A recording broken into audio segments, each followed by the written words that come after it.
For the next hour. This past weekend, the governor of Maine, Republican Paul LePage, governor of Maine had state workers in Maine tear down a mural at the state's Department of Labor, a mural that offended the governor.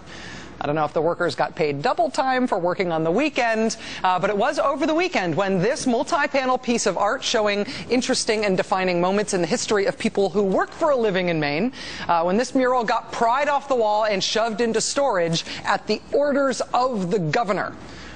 This is the part of the mural that shows child laborers in Maine. As you can see, these children look very forlorn because it's child labor. Of course they're forlorn. Maine passed its first child labor laws in 1847. And back then, laws restricting child labor were almost always tied up with laws about schooling.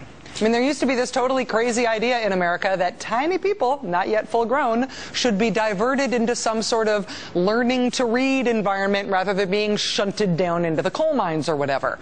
You know, that could wait till after childhood.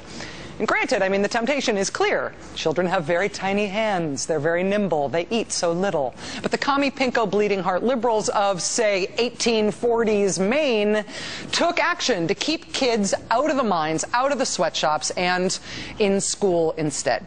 So we have laws in Maine and in the rest of this country that restrict what kind of jobs kids can do, how many hours they can work, etc. And a lot of those laws are tied to schooling. For example, kids' work permits often say that the number of hours and which hours kids are allowed to work for pay are different during the school year than they are during the summer or on holidays, the idea being that kids need time for school. After Governor LePage took down the mural depicting the bad old days of child laborers taking their iron lunch buckets into the sweatshops, I'm guessing the one with the thimbles is working in some sort of textile environment. I don't know for sure. Post a comment at mattoblog.msnbc.com if you know what's on that girl's hands. Are we talking thimbles? Anyway, after Governor LePage took down the mural showing that those bad old days of child labor used to exist in Maine, Governor LePage and the state's Republican legislators this week made some great advances toward making Maine more like those bad old days once again. Right now, if you are a kid working in Maine, even if you can only get a minimum wage job, you're still getting paid minimum wage. You're still getting paid $7.50 an hour. That's the minimum wage in Maine. If Republicans get their way, and it started to look this week like they're going to. If Republicans get their way, if you are a kid in Maine, you will be privileged to receive not $7.50 an hour anymore, but $5.25 an hour.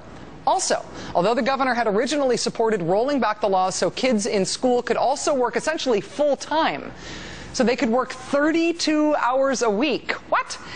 Eventually that got rolled back, so the new restrictions allow kids to work 24 hours per week, on top of being in school full time. And of course, for that 24 hours per week, they get a reduced kid-sized wage. In one of the great Orwellian moments in all of this, the House version of this bill in Maine is called an act to enhance access to the workplace for minors. Yeah, how enhanced do you feel to be working more hours during the school year for less money, considerably less money? This is like calling a rollback of nuclear regulations an act to enhance citizen access to cancer. Whether or not you care about the urchins of Maine, I mean, even if you feel totally cold-hearted about this in terms of what effect this will have on, I don't know, reading, whether or not you care about what childhood is for, consider also what this will do to the overall labor workforce in Maine. Not just kids, to the prospect of anybody getting hired for a low-level job in Maine. Now, you're not only competing against everybody else who's in Maine's 7% unemployment statistics. You're not only competing against everybody who is trying to get a low-level job. You are now competing against high school kids who are being cleared to do as many hours a week as they need to for this job, but who can get paid legally $2.25 less an hour than you can as an adult. Teenagers in Maine would get paid this sub-minimum wage for 6 months before they'd be able to graduate to the regular minimum wage. So at day 179, before you kick over into that $7.50 an hour gold standard real minimum wage, at day 179 of your kid-sized sub-minimum wage in Maine, presumably you could expect to get fired. So some other child laborer could be brought along to do that job that adults used to be hired to do, but now Governor LePage says it should be done cheaper because it should be done by children. I spent way too much of my day today reading the comment sections of Mainers responding to this in their local newspapers. It's sort of that instant letters to the editor of the electronic age, right? When you comment on a news article online. If what Republicans are doing in the states is sort of bumming you out about the direction of the country, the future of people who have to work for a living, I will tell you, the absolute chest-pounding, horrified vitriol that is contained in the unscientific survey of people writing into Maine newspapers about the child labor laws rollback, reading those comments will restore your faith in an angry and pretty perfect humanity. One Democratic state legislator in Maine is so fed up she's even proposed establishing a new law in that state to create the possibility of recalling a governor. Maine currently does not have that possibility, but apparently Governor Paul LePage has been inspirational. Over in the great state of Wisconsin, the recall efforts for Republican state senators who supported the union stripping measures there, those recall efforts are steaming right along, with the Progressive Change Campaign Committee saying they have raised more than $150,000 already to run this new ad supporting the recall efforts. Democratic organizers behind the recall effort are now expressing confidence that they will be able to turn the Wisconsin State Senate Democratic by recalling enough Republicans this summer. On an even shorter horizon, there is something that would otherwise be a very sleepy state Supreme Court election in Wisconsin that's scheduled for April 5th. In any other year, this would be a sleepy, low-turnout election. But in this year, it's a pro-union rights Democrat running to oust a conservative judge who was an ally of union-busting Republican Governor Scott Walker. So whatever your usual turnout is for an election for state Supreme Court justices in Wisconsin, you can probably double your expectations. Over in New Hampshire has not received much national attention for their labor struggles. But there, too, Republicans in the legislature have been pushing a union stripping bill that would force people who have voted to join unions, it would force those people out of those unions and make them at-will employees. Ye olde big government conservatism. Here's some footage we got today of people against that union stripping bill rallying at the New Hampshire state capitol after the Republican-led House there voted to pass the union stripping measure. The Republican-led Senate, interestingly, is not expected to pass the bill on that side of the legislature. Even if they did, New Hampshire's Democratic governor is not expected to sign it. But this issue has lit a fire under people in New Hampshire to defend their rights all the same. Nothing could unify Democrats and centrists more than this, apparently. In Michigan, as we reported earlier this week, Republicans in the state legislature and Republican Governor Rick Snyder have passed a bill that sticks it to the state's unemployed, with the added benefit of torpedoing the state's economy as a whole. The bill would make Michigan, the state with the highest sustained unemployment rate in the country, the only state in the country that would cut off unemployment checks 6 weeks early. Governor Snyder seems to have himself lit a fire under Michigan state Democrats, who've announced they will do everything they can to get that unemployment law reversed. Democrats have now gone on offense in a bigger way in Michigan with an attempt to make Governor Rick Snyder as nationally famous as he probably should be. They have put out what you're seeing here, which is a 3-minute video highlighting what Rick Snyder has done in the 3 months he's been in office and what they say has been the devastating effect on Michigan's economy and in particular on the middle class and on kids. The video shows all these local news stations in Michigan doing news reports about each additional thing Mr. Snyder has done in government, and then the video ends like this.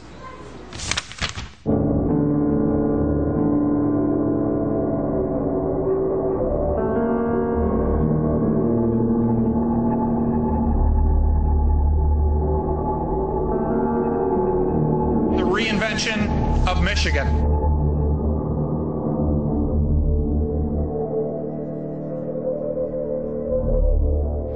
Governor Snyder, they say, is ruining Michigan. And then there's the great state of Ohio. The great state of Ohio, which has been the scene of weeks and weeks of sustained protests at the state capitol over the union stripping bill being pushed by that state's Republicans, a union stripping bill that is more draconian even than the one that was passed in Wisconsin. After weeks of upheaval in Ohio, check out this scene yesterday as Republicans there finally passed that union stripping bill through the Ohio State House. This was the scene right after that vote.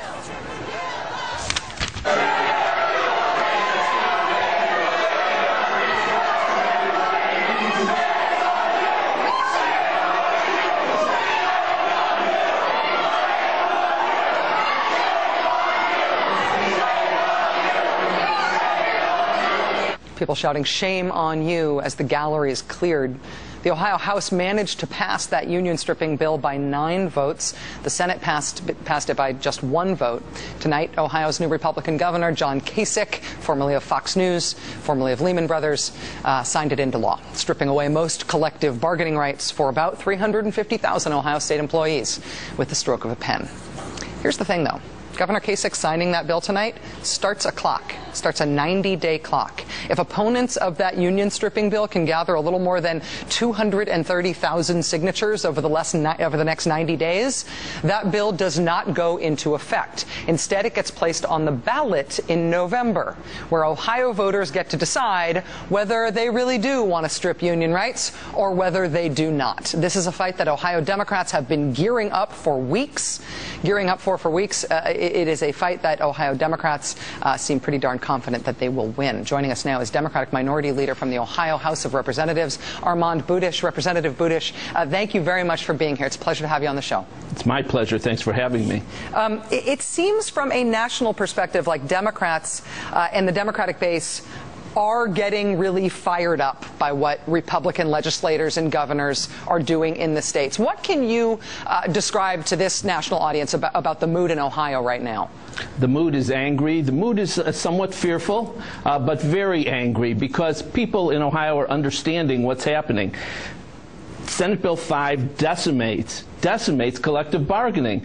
You know, and I don't really get it. I mean, collective bargaining, that's people coming together and negotiating with their employer. It levels the playing field. It's basic fairness, and that is being stripped away, and people are getting it. And people are understanding what the impact of that's going to be, especially combined with the $7–8 billion of cuts that this governor is now proposing in his budget, and he's putting the cuts on local governments and on schools. Most of that money is going to come out of local governments and schools. What does that mean? That means police, fire, teachers.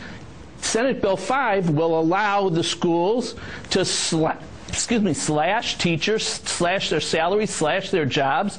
Senate Bill 5 will allow the local governments to slash the salaries of police officers and firefighters and get rid of thousands and thousands of jobs. It is devastating for the communities in Ohio. The coverage that I have seen of protests in Ohio at the state capitol, but also people talking to pollsters, frankly, about what they think about this bill, also seems like people are tapping into this idea that it is not just hard times being made for the middle class, for people who work for a living, but there is a transfer of resources going on in Ohio from people who work for a living, from kids, to corporate interest and to people who already have money. Is that one of the things that is resonating here in terms of the benefits that corporate interests are getting from this governor and this legislator? The answer is yes. At the same time that the governor is balancing the budget on the backs of middle-class working families, he's cutting $800 or $900 million in taxes, which will benefit the wealthiest people in the state. So there is a wealth transfer going on, and it's shameful. How will Democrats and the Democratic base get those many, many signatures you guys need in the next 90 days to get a ballot referendum? I mean, 231,000 signatures is a very high bar. And that's 231,000 valid signatures. So we're going to have to collect 450,000 signatures or more to get the right number that are valid. And what we're going to do, we're going to work like hell and fight like hell to do it. That's all we can do. We will be out at everything. You will see people collecting signatures at baseball games, at churches, at every possible venue. And I believe that people will respond, and we'll get those signatures, and we'll get them before the end of the 90 days. I know that some Republicans did vote against this union stripping measure in the Ohio legislature. I wonder if those Republicans who sided with you on this, if you expect any help from them in terms of this referendum.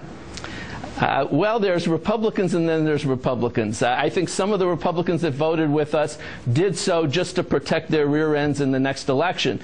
Others did vote with us because they believe in workers' rights. Those people will get out and help us, I believe. Armand Budish, Democratic Minority Leader of the Ohio House of Representatives, thanks very much for your time tonight. I really appreciate it, sir.